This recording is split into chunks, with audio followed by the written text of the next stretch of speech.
Hello friends, welcome to GK Sports India YouTube channel for the Day 4 review of the 4th Test match, the Anderson Tendulkar Trophy, England vs India at Old Trafford, Manchester. How many of you thought that the match would end on Day 4 with England winning the series 3-1? Well, that was what seemed like when India lost 2 wickets in the first over in their second innings after trailing England in the first innings by a mammoth 311 runs. Yashasvi Jaiswal out for a 4th ball duck. Chris Wokes picking up the wicket, taking his edge, caught by Joe Root in the first slip on the second attempt, and off the very next ball, Sai Sudharsan, who scored a decent half century in the first innings, was out to a first ball duck, caught half-minded whether to play at it or leave it, and in the process, with the extra bounce, the ball took the edge and went to Harry Brook at second slip.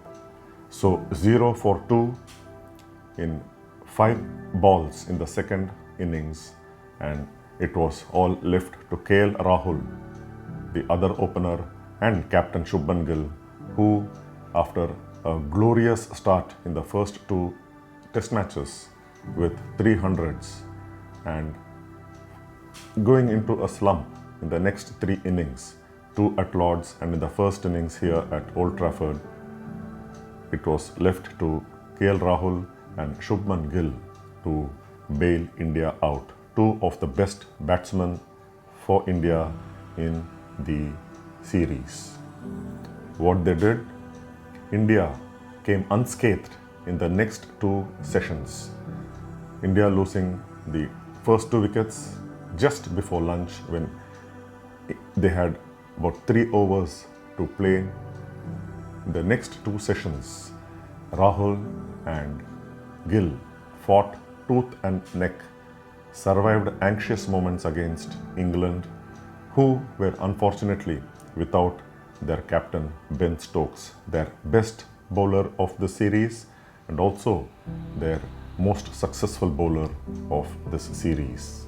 Ben Stokes bowling relentlessly until the first innings of this series, of this test match rather, picking up wickets, picking up vital breakthroughs whenever needed, and who in the first innings picked up 5 wickets, his first 5-wicket haul after 8 years. But then Ben Stokes, who we saw struggle while batting on Friday and who retired and also resumed his innings later on to complete a remarkable century, of his first in 2 years. After 35 innings, Ben Stokes resumed from his overnight total or overnight score of 77 and went on to finish with 141 outstanding runs, outstanding batting by Ben Stokes to follow his 5-wicket haul earlier on. Ben Stokes gave England the mammoth first innings lead of 311, sharing a partnership of 95 for the 9th wicket with Braden Carrs. Ben Stokes, from whom a century was long expected, went 35 innings without 100, and in that process of completing the 100 and in the course of his 141, Ben Stokes crossed 7,000 runs in Test cricket, becoming only the 3rd all-rounder after Sir Gary Sobers and Jack Callis to have 7,000 plus runs in Test cricket and also 200 wickets and above in Test cricket. What a remarkable all-rounder Ben Stokes, and leading by example. England 669 all out just before lunch, giving India about 3 overs to survive, in which Chris Woakes did the early damage. But what followed was pure surviving instincts, controlled partnership for the third wicket between K L Rahul and Shubman Gill. Gill even surviving some close LBW appeals early on in his innings, but he went unperturbed, seeing off the charged up England bowlers, including Jofra Archer. England definitely missed the services of Ben Stokes, the bowler. Very often in this series we have seen him pick up crucial wickets and very important wickets at crucial stages, just when India seemed to take the game out of England. But yesterday, because of the leg injury, Ben Stokes was unable to bowl, and that was to India's advantage. K L Rahul and Shubman Gill, what a partnership they put up. 174 for 2 was what India finished day 4 with, and still trailing by 137 runs. Superb batting. Shubman Gill went on to dominate after his early struggle, whereas K L Rahul was pure concentration personified, not in a hurry to play his strokes, and played a perfect test match innings the way it has to be played, especially the circumstances that India were in. 174 for 2, still trailing by 137 runs to avoid an innings defeat. It all depends on Gill and K L Rahul when they resume on the 5th and final day on Sunday, how long they can take on this partnership.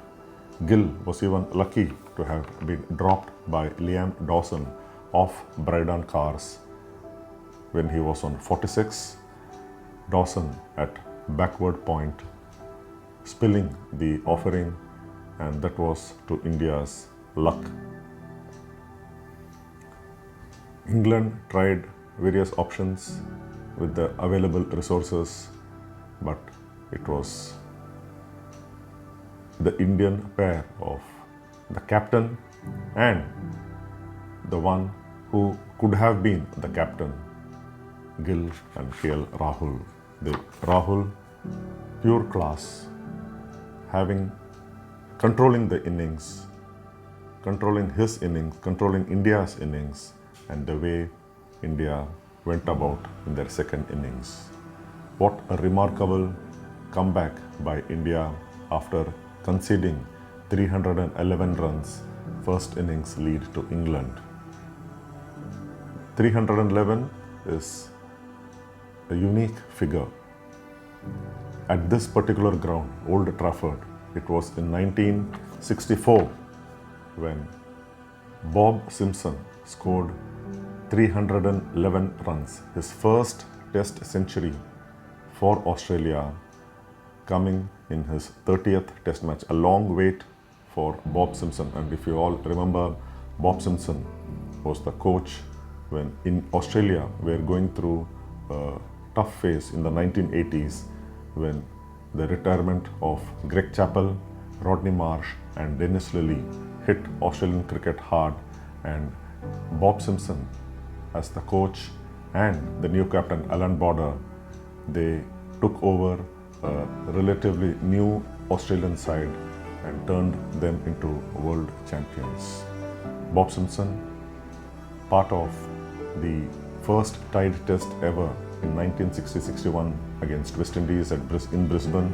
He was a player then, and later on in the second and in only 2 instances of tied tests in cricket history, He was the coach of Australia against India in Chennai, which was Madras then in 1986 when the test ended in a tie. So Bob Simpson, former Australia captain, 311 runs is the highest score at Old Trafford in tests in all these years. And later on, Bob Simpson also became the Indian consultant before the 1999 World Cup in England. So he helped the Indian team under Mohammad Azharuddin to go through the paces, prepare for the World Cup in 1999 in England. So that's Bob Simpson, 311, and that is the margin of the first innings lead that England took in this test match at Old Trafford. So an exciting fifth and final day's play ahead of us. What's in store?